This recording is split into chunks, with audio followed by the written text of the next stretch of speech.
Time to hang out with my sister girl. Hey, sister girl on films. Hey, sister girl on films. Hey. What's up, everybody? Welcome back to my channel. It's your girl, Sister Girl on Films. And I'm here to talk about the shit movie for January, which is Fear. So if you want to hear my thoughts on this film and why I thought it was one of the worst movies I've seen in a long time, then stay right there. We're going to get right into this review. Fear is a horror psychological thriller that stars Joseph Sikora, who was Tommy from Power. And it's about a group of friends that go to a cabin in the woods for Tommy's child. I don't even know his character's name because I just don't. So I'm going to call him Tommy, okay? For Tommy's girlfriend's birthday. And also a way for Tommy because he is writing a book and he's all like into history, U.S. history, paranormal, all the things. So it's also a way for him to learn more about the land and this hotel that has a dark past. And so while they're there, they hear a news report that there's a new strand of a virus that's going around that's airborne. It's killing people in a matter of hours, and people are advised to stay in. So these friends are trapped in this cabin or this lodge indefinitely, and while they're there, some things start to happen and their worst fears are starting to come to fruition. Now that don't sound too bad, right? You know, a group of friends go to a cabin, a lodge in the woods, and scary shit starts happening. Okay, we've seen that a million, billion, trillion times, all right? But this movie here is literally one of the worst movies I've seen in theaters in a long time. Y'all know I do bad movie reviews on my channel, so it's not the worst movie I've ever seen because I purposefully watch bad movies. But when I pay my smooth 53 cents because I'm a Regal Crown card member, so I get unlimited movies, so I gotta pay my 53 cent surcharge, okay? So when I pay my 53 cents to go to the movies and sneak my snacks in, I don't want to see a bunch of mess, okay? And so from the opening shot of this film, and this is going to be a spoiler review, y'all, because I don't care, okay? Don't go see this movie. So from the opening shot of this film, I said, this is going to be some shit. Because first of all, the opening credits reminded me of American Horror Story. So if you know American Horror Story, it has like that kind of flashing lights, and then you get this weird imagery of things that are supposed to be scary that ain't got, well, an American Horror Story, sometimes it does have something to do with the season, but most of the time it's just like scary imagery. A lot of this feels like stock footage of like Google horror video clips, and then you get like a selection. That's what it felt like to me. So already I'm like, okay, this is low budget. I don't know what the budget was for this film, but it definitely feels like a low budget film. And then once we get past opening credits, I don't know what filter they put on this film, but it was ugly. The movie is ugly as hell. Okay. The camera angles were driving me nuts. It was very like close shots, single shots. We didn't get, there were wide shots where you could see both characters having a conversation in the scene, but they were few and far in between. There's a bunch of single shots where it felt like the characters were just kind of like just reciting their lines. I don't feel like they really put much effort into anything. And so when Tommy and his girlfriend get to the lodge, y'all, within the first like 45 seconds of me seeing this group of characters that we're supposed to be rooting for, my first thought was, I hope they all die. I don't know what it was about the cast that they put together, but I did not immediately feel like, oh, okay, I can identify. They remind me of my group of friends, or they seem like some great people, or Tommy really loves his girlfriend, so I really hope they make it up. No, I felt none of that because there was no character development.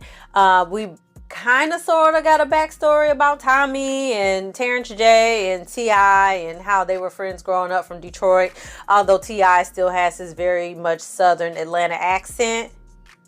But he's from Detroit. Okay.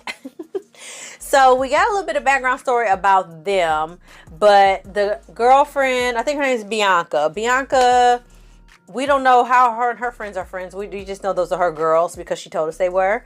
So I didn't care anything about these characters. This movie is only an hour and 38 minutes long. So that's a pretty quick turnaround time, right? So after about like an hour into the movie, I'm like, when is something gonna happen? Because 60 minutes have already gone by and nothing has happened. And when I tell y'all nothing has happened, nothing has happened. Nobody's been killed. Nobody's fear has been ignited. We've had fake jump scares, and we've had King Batch and Tommy doing research on the hotel. But that's about it. We had a couple of disembodied voices and a couple of, did I just see what I think I just saw in a picture? But that's about it. In the 98-minute film, you think you got time for that? Because you don't. I swear you don't. This movie threw every single horror cliche at us that it could think of. Matter of fact, I wrote a list. Okay, I wrote a list because I knew I wasn't gonna remember all of them, and this list probably is not all inclusive. Okay, so we had the upside down intro shot, because that's the thing now. You gotta have that in your movie. Your movie ain't popping if it don't start with everything upside down. We got our haunted hotel, because what's a trip to a beautiful hotel and lodge if it's not haunted? Okay. Then we got haunted artwork in the hotel. Come on, hand in hand. You gotta have that, okay? Disembodied voices. Who else gonna be talking to me? Possessed person floating in the air. What else they gonna do? They possessed. Down here we float. Ain't that what they say? Ain't that what it said? Down here we float. Same thing, okay? Several jump scares that don't add up to nothing and ain't scaring nobody. We gotta add that because it's a cliche. A hand rising out of water.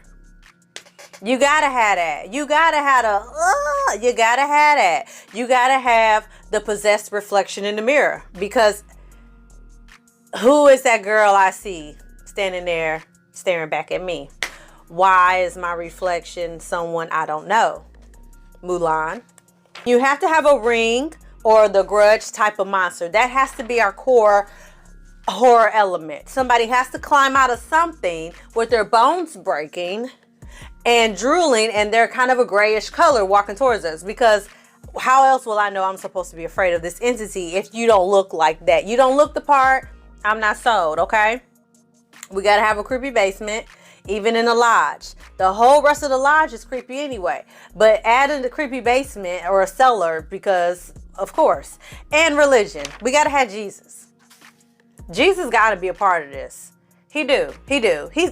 When he laid upon thine cross, he signed up for this. He signed up to be an integral part of horror movies for generations to come. So boom, we got all of that checked off, and the movie was still shit. The editing was driving me nuts. The continuity, I could have cried real life tears. There's a whole scene with Terrence J. Again, I don't know any of these characters' names, so we'll call him Terrence J. So Terrence J gets stabbed by T.I., okay? Because they get the bright idea to quarantine T.I., although he was already quarantined. He was already in his room, locked by himself. He had already done the work. But that wasn't enough. They had to go and trick this man to a haunted basement so they could lock him into the haunted cellar that's part of the haunted basement. And so as a result of him freaking out, he stabs Terrence J. So as he stabs Terrence J's girlfriend just happens to be a nurse, and she's tending to his wound. So she has like a towel, she has it on his wound. She's like, apply pressure, he's applying pressure. And so then the camera, because we're a one trick pony, turns and we get his girlfriend as she's talking. The next scene, the camera's back on Terrence J. Towel's gone. Now he has a gauze. Where did the gauze come from? When did that happen? Where did this gauze come from? And then as the scene progresses, Terrence J puts the towel back over his wound that has the gauze. He wasn't really bleeding, but I suppose so. And then there's a wide shot of Tommy and Bianca. And then it comes back to Terrence J. Towel's gone. Towel's not on the bed. It's not in his hand. It just disappeared. I said, how hard was it to make sure that that scene flowed? It made more sense, because we have reappearing, disappearing, reappearing objects all throughout that scene, and it drove me nuts. So there's a scene again in our creepy basement. Terrence J, his character in the movie, for the most part of the movie, he has like a little curly fro faded on the side, okay? But then when we get down to the cellar, they're having a conversation, and Terrence J, I can tell the camera is like this. We can't see the top of his head, but we can see the side of his head. And I'm looking, and I'm like, does he have a fade? Sure enough, this man has a totally different haircut. From literally 30 seconds from when he had a curly fro, now he has a fade. Now, later on in the film, there's a scene with Terrence J, and he's facing his worst fear, where his hair is like the low fade. But my thing is, if you had him come back for reshoots, call Tyler Perry. Ashtray, bitch! He got a wig that looked just like what Terrence J had, his hair looking like the first part. Y'all could have threw that wig on there. We wouldn't have been none the wiser. But y'all didn't even take the time to make sure everything made sense. And that's what pissed me off about this movie. It's okay if it's not the best scary movie. But when you go out of your way to not make sure your editing is on point and that your continuity is continuing like it's supposed to continuity, I got a problem with that. Because that just, to me, it's just lazy and it's rushed. I'm just gonna be honest. I walked out of this movie. I have not walked out of a movie in a long time. I can't tell you the last time that I got up and was like, I don't give a shit what the end of this movie is. I'm leaving. That's what I felt. And so I checked out somebody else's review, and pretty much what I missed was that it was revealed that, as we already knew, like there was no new strand of virus out there keeping people from going outside. That was just a hotel like tricking them. I mean, what kind of reveal is that? And then I didn't mention this, but there was a friend that was with a group of friends that when they got the report that there was a new strand, she left the house. It reminded me of The Mist. Y'all remember in The Mist when the lady was like, my kids are at home, you know, they were young. They were like, one was like 2 or something, the other one was 8. They were really young. She's like, I got to get back to my kids. And she was like, is anybody gonna be a gentleman and walk a lady home? And nobody would walk her home. And she was like, well, screw y'all. And she left and walked out into the mist by herself, only to reveal at the end that she made it home safely. Same shit. It's the same. It reminded me of the exact same thing when I heard that was the ending. And if I had stayed my ass in that seat to see that, y'all already know what I would have did. Yes, wrote a letter to my congressman. Because, excuse me, look, at the end of the day, this movie was trash. The direction was bad, okay, because the actors were just there just saying lines. And Joseph Sikora, he was all over the damn place. His performance was just fucking scatterbrained. And it wasn't like all over the place and chaotic like Jack Nicholson in The Shining. So like in a good way where it made sense because he was losing his damn mind. No, he was just overacting for no damn reason. Like the only person that, believe it or not, the only person I felt like did a pretty decent job in this was King Batch. He was probably the only one, and I'm surprised I'm saying that, because usually when I see him in a movie, I'm like, oh, well, this is going to be a hot mess. But he didn't do too bad. I wasn't mad at him. His performance was probably the only one that I was like, it was all right. But the rest of them, honey, they just phoned it in. And the director didn't give a damn. And I should have known better when I realized that this is the same director that brought us Meet the Blacks, The House Next Door, Traffic, The Intruder. Child, look.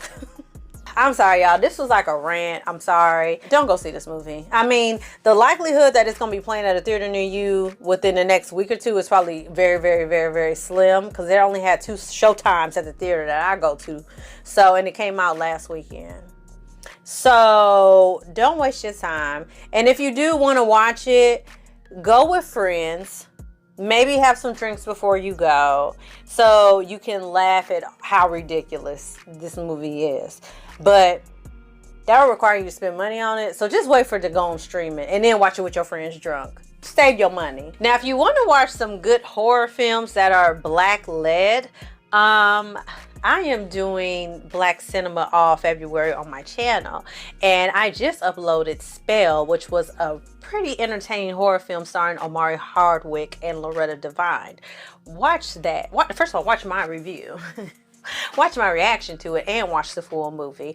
And I have some other horror films that are Black led that are actually good that I'm going to be doing for the rest of the month. So subscribe to my channel so you don't miss out on this, so that you don't get brainwashed into thinking that these types of horror films are all the horror films that Black people have, because we don't. Y'all, that's it for my bad movie review. I'm sorry. It's Black History Month. Look, and I said I was going to review Black led films this month, and and if it's gonna be a bad movie, then shit, it's just a bad movie, and I'm just gonna call it a spade a spade. So let me know your thoughts in the comments below. So like this video, share this video, subscribe to my channel, and I'm gonna see y'all next time for something else. Thank y'all so much for y'all support, and I'm gonna see y'all next time. Look, I talk my shit and keep it honest, keep it independent. I hear them hating, but that's only cause they inconsistent. He said the weapon wouldn't prosper, now they would.